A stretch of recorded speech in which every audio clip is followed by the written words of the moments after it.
ଜାଣିଛ ନା ମୋ ଝିଅ ଘରର ସମସ୍ତେ ମାନେ ଯେତେକ ଆମର ସଦସ୍ୟ ଘର ଅଛନ୍ତି ସମସ୍ତଙ୍କର ନା ଯେତିକି ବୟସ ତାର ସେ ସେତିକି ବି ମୋ ମତରେ ସେ ସେତିକି ବି ଜାଣିବା ଉଚିତ।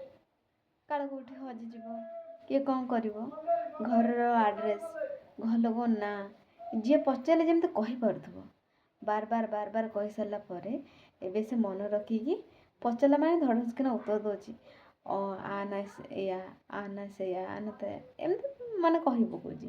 ଆଉ ଏବେ ଆପଣମାନଙ୍କ ଆଗରେ ତାକୁ ମୁଁ ପଚାରିବି ମାନେ ଭିଡ଼ିଓ କରିବି ତାର ଆପଣମାନେ ଦେଖିବି ସେ କହିପାରୁଛି ନା କହିପାରୁନି। ବୁନୁ ଏଠିକି ଆସେ। ହଁ ଆଇଲା। ହଁ ଆଡ଼େ ଆସେ ହଁ। ତୋ ନାଁ କ'ଣ?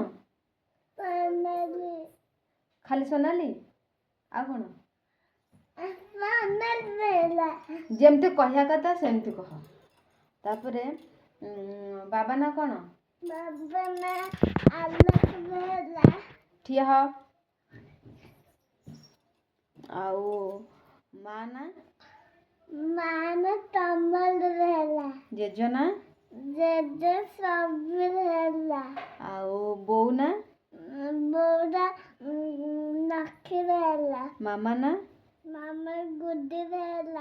ଆଉ ଭାଇ ନା? ଆଉ ଗୋଟେ ଭାଇ ନା?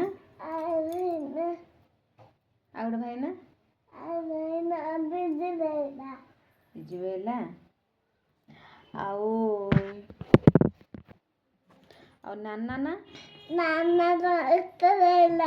ଆଉ ଗୋଟେ ନାନା ନା? ଆଉ ଗୋଟେ ନାନା ନା? ଗୁଗୁ ନାନା ତାଙ୍କର ବା ଷଡ଼ଙ୍ଗୀ। ଆମର ବେହେରା ତାଙ୍କର ଷଡ଼ଙ୍ଗୀ। ହଉ ଆଉ ଗୋଟେ ନାନା ନା?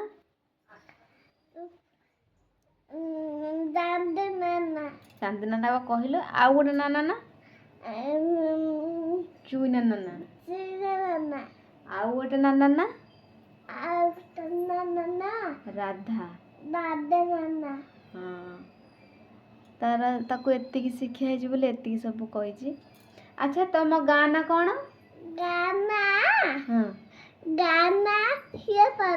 ହିରଣପଡ଼ା। ପାଟିରେ ତାର ହଉନି ହିଅପଡ଼ା। ଆଉ ଥାନା? ଥାନା କହ। ସୂର୍ଯ୍ୟଭାତା ନୁହଁ ସତ୍ୟବାଦୀ।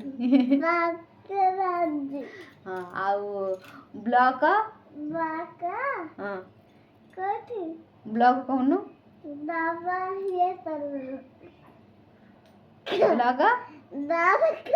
ହଁ ସତ୍ୟବାଦୀ। ତତେ କ'ଣ ଶିଖିବା ତ ମନେ ନାହିଁ? ଆଉ ଜିଲ୍ଲା?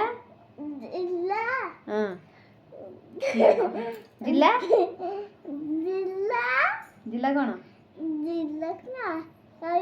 ପୁରୀ। ତାକୁ ଆଉ ଏତିକି ଶିଖିଯାଇଛି ତଥାପି ଗୋଟେ ତାର ମନ ନାହିଁ। ଯେତିକି ବି ତାକୁ ଶିକ୍ଷା ହେଇଛି ସେତିକି ସେ ଟିକେ ସବୁ ମନେ ରଖିଛି। ଠିକ ସେ ବି କହିପାରୁନି। ଆଉ ଯାହା କହିଲା।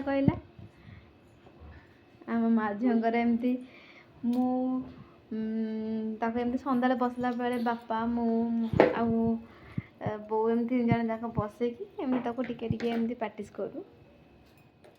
ଏମିତି ଟିକେ ଛୋଟ ପିଲା ନା ଟିକେ କହିଦେଲେ ତାର ଅଭ୍ୟାସ ହେଇଯିବ। ସେଥିପାଇଁ ଆମେ ସକାଳୁ 1 2 ମଗାଉ ବାପା ବୋଉଙ୍କ ନାଁ କ'ଣ ଏମିତି କହିକି ତାର ପୁରା ମନେ ରହିଯାଇଛି।